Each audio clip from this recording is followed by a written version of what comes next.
Hello folks, we're back again, and today we've been exploring El Dorado. We have been exploring a lot of El Dorado today.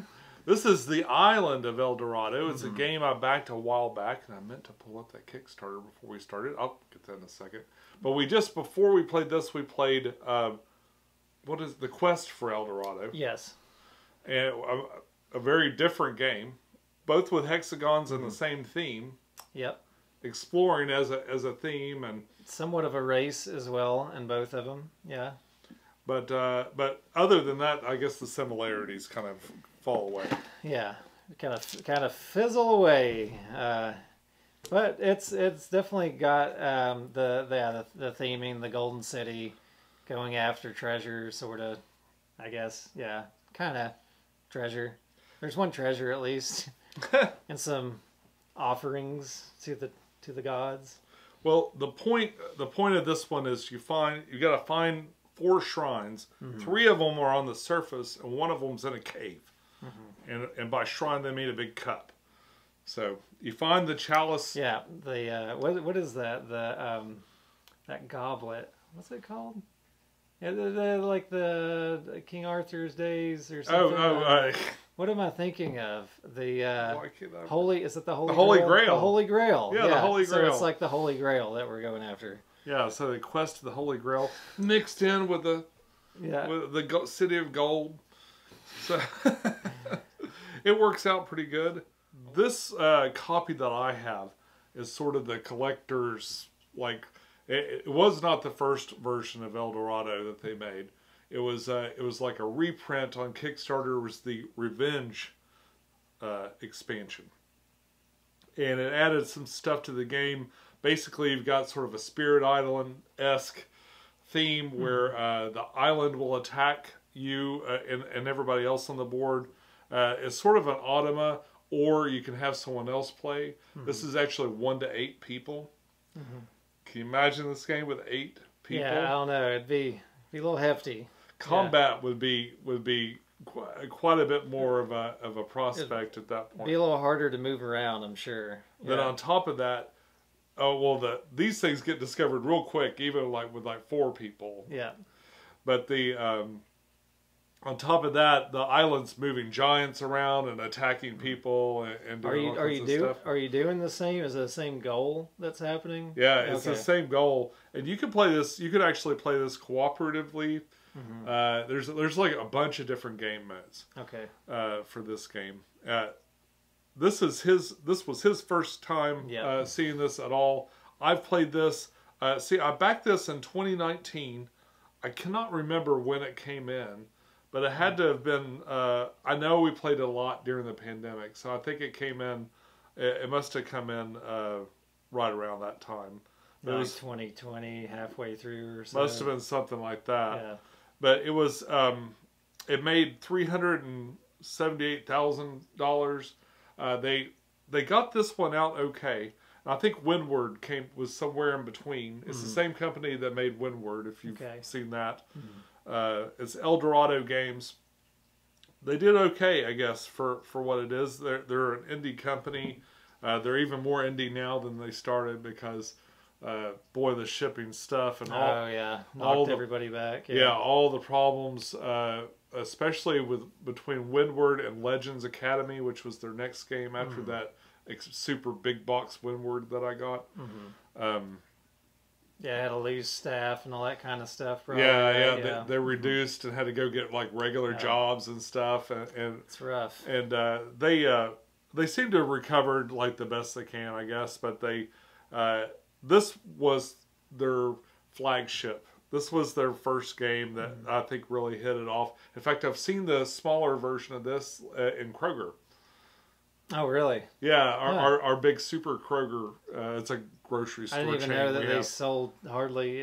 They're much for board games. Yeah. Yeah, I know where every board game in town is sold. I mean, I would have pictured some kid board games, but yeah. Well, I never thought to check there. I remember I'd backed the big mega version of it, and then I saw the small version in Kroger, and I had that moment. Wow. I had that moment where I was like, oh, I could be playing it now. And I had to talk myself down off buying the thing twice. Yeah.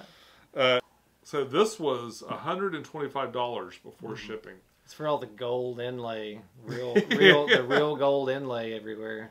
Yeah, it's got a lot of gold mixed with. The production value overall is pretty good. I have a feeling that I don't know where they got all this artwork, but it seems almost like it's like maybe they paid for for a series like almost like clip art or something. Yeah, it's kind of got that classic kind of Renaissance style. I guess, is that what you call that? Renaissance style artwork with all the... It's nice. And there's a lot of kind of Renaissance-y looking people in it too. And then we've got natives that I was playing with. But yeah, even the boards and stuff. It's like that dark oil paint kind of look, right? Yeah. Yeah, a lot of, it's most of the game is kind of dark, and the board's kind of dark. And then you have those real pops of the gold that shows up that really like signifies something special is happening, namely that you're finding a temple that you're going for, so you can pay your respects and put your little Easter Island head figure on it. Yeah. Plop a head here just to pay my respects to you, good sir. Hopefully it's an Easter Island head. Yeah, it's some kind of head looking thing. So they... in the original version of this, they had several expansions and stuff, the Thieves expansion and other things. All that was included with this version of the game.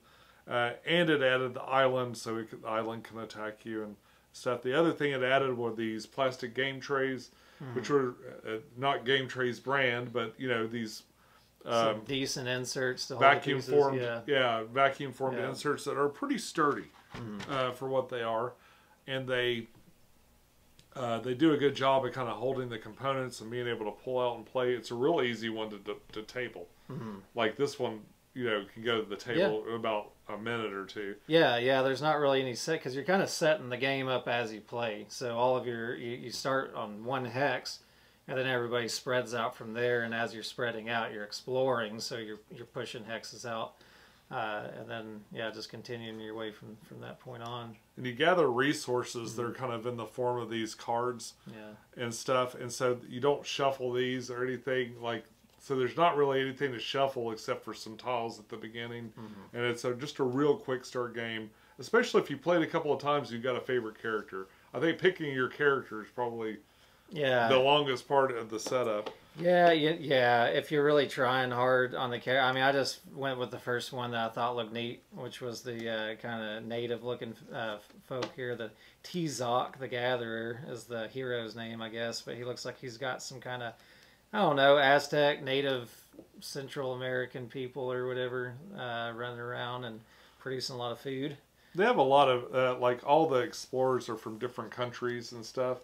And there's added rules in there that, depending on what country you're from, you get other little added bonuses and stuff like that too. It's actually the game's actually got a lot to it, and there's a lot of different ways to play it.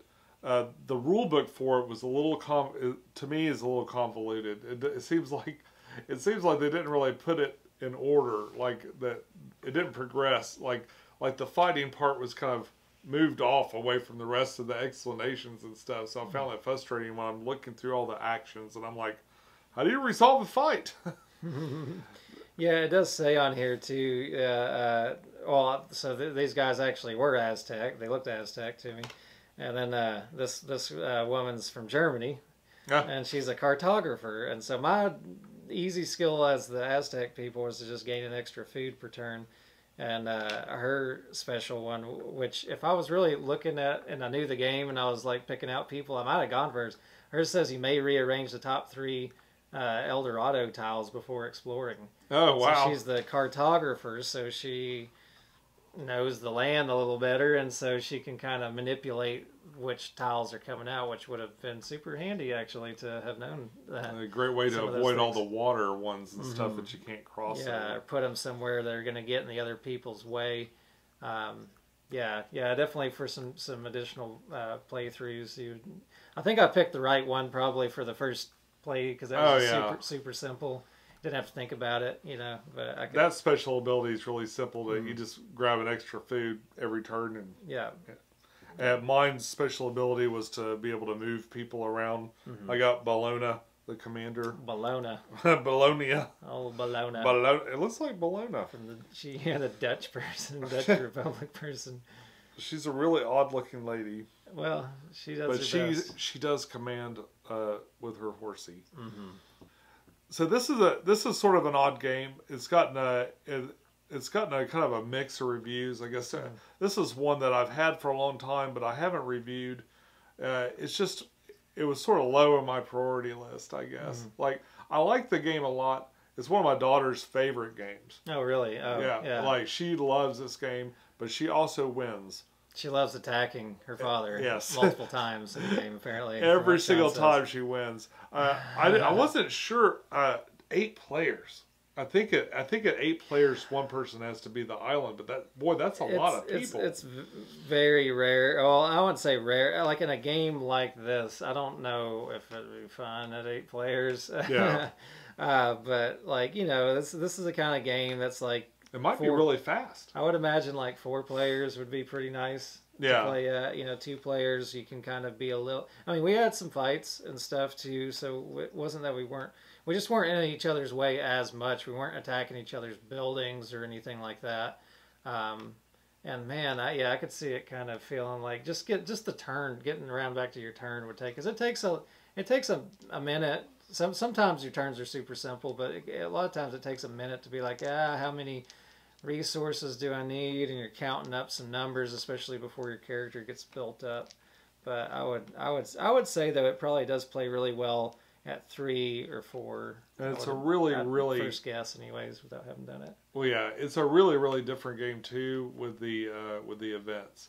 Like, it really messes you up, and I feel like it kind of makes the game longer, which sometimes is okay and sometimes it's not. And I like to have the option. Yeah, that's true. It didn't feel like there was less of a game playing with just the basic stuff with this. If you're curious about this game, there is a cheaper version. I think it's around $30 or so, and it's fun. Yeah. It's fun at $30. I don't know, $125. I don't know what I was thinking. So you it was a while ago. But did you ever have the original version? No, I never had the other one. Yeah, I'd imagine it'd be kind of hard to go to it after you've had all the deluxe stuff. I wonder if this is all just flat boards and things like that maybe they're using, like flat cards and whatnot. I kind of don't think so. I think it was the expansions and these foam that are these. Oh, okay.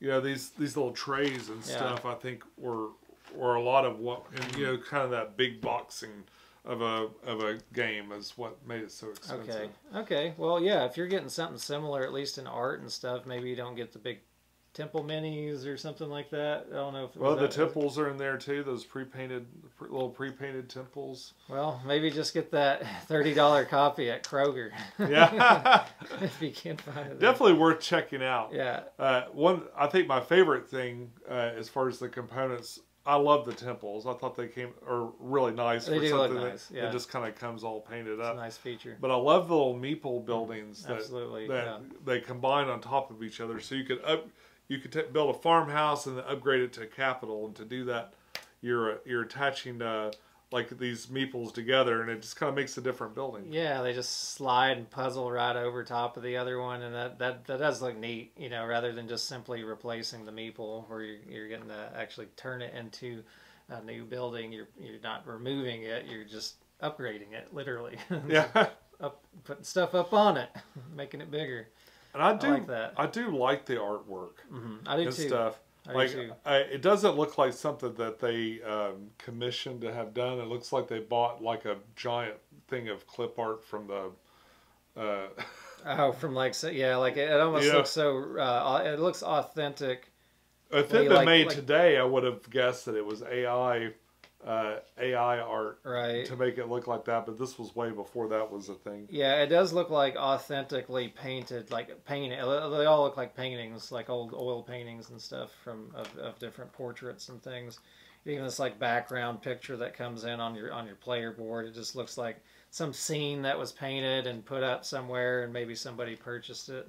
And the whole inside of the box is covered with that stuff too. Yeah, it's nice. I do like the art. It's dark art. I mean, not dark in the like horror sense, but just dark, literally dark, but not in a bad way. I dig that though. Yeah, it kind of has a. It makes it kind of feel like, I don't know if elegant's not the word. Like classy. Yeah, kind of classy. Yeah, it's a classy man. It's a classy gentleman. You play it with your pinky out. And, it's the good china. Yeah, it's the good china, right? Yeah, it's nice. I do like the aesthetic quite a bit. I was kind of surprised at the quality of these. Like, and by that I mean they're not very good quality. You can see where they're punched out and stuff. And I can't remember. They might have come on a big sheet. Maybe I punched them all out and stuff. But also, like, they seem like they're going to very quickly wear away. So they're not the best quality tiles. Like, they're not bad, and they definitely work and serve a purpose.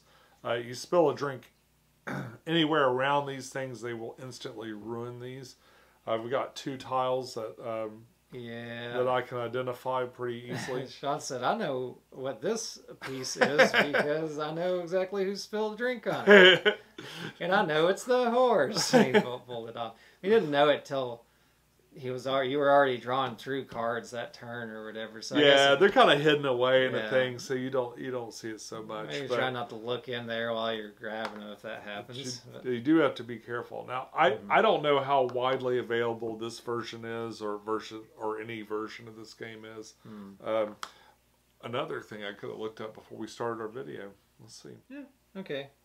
There you go. There's other sellers. Yeah, so looks like the basic one you can get for around $40. Well, it looks like most all the same stuff. I don't see if it's got double-sided boards or not. You know, it doesn't look like it does. The odds are the player boards are different. Everything I'm seeing on the old version looks like it's just this. So maybe this whole. But they had capitals. I saw capital buildings. Yeah, they got all the same meeples. They may just simply not be showing it on there, is what I'm kind of thinking, because I don't really know how else you're going to track all these other extra bits without having. It might not be a dual layer. It could be something that's flat, but I would imagine they probably have something. Yeah, there must be some other way to do that in the pedestrian game. In the lowly man's game.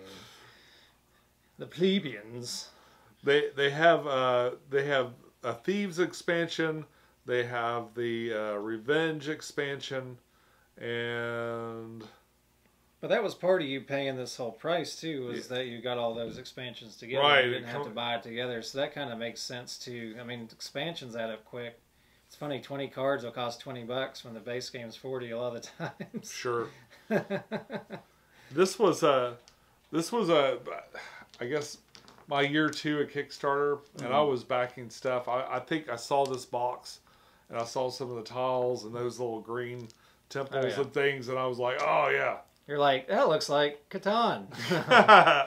I need that. I need more Catan. Indiana Jones Catan. So I kept joking with Sean. This is basically it's basically Catan when he's describing it, and it's funny because it has quite a. I mean, it's not Catan, but it does have the hex tiles that get placed out. It's got resource production.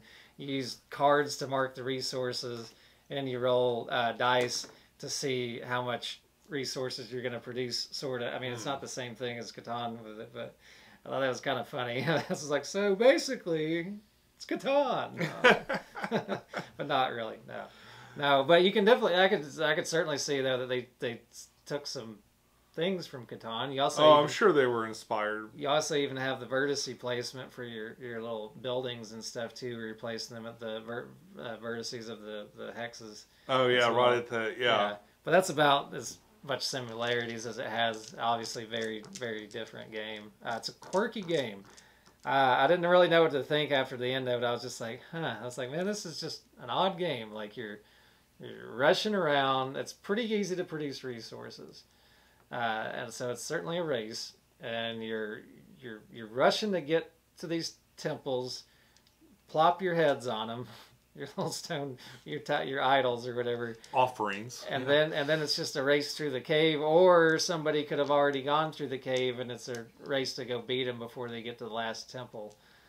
Which I feel like is this how it a lot of times plays out? It's like a race in the cave afterwards, and you're bashing each other in the cave. What typically happens in one of my games is somebody goes down through the cave, either on their own or towards the end. Yeah.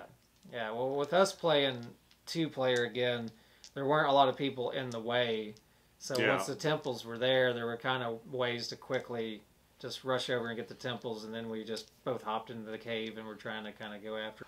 All right, that's about it for this version of El Dorado. What you should do though is check out the other version of El Dorado, where the quest for El Dorado, which we're playing over on Organic Cardboard's channel. When he has that up, there'll be a link for it right here. Over here, some more reviews from us. Be sure to subscribe to our channels because we'd love to see you again. Until next time, enjoy your games, and we'll see you soon. Bye-bye. Take care.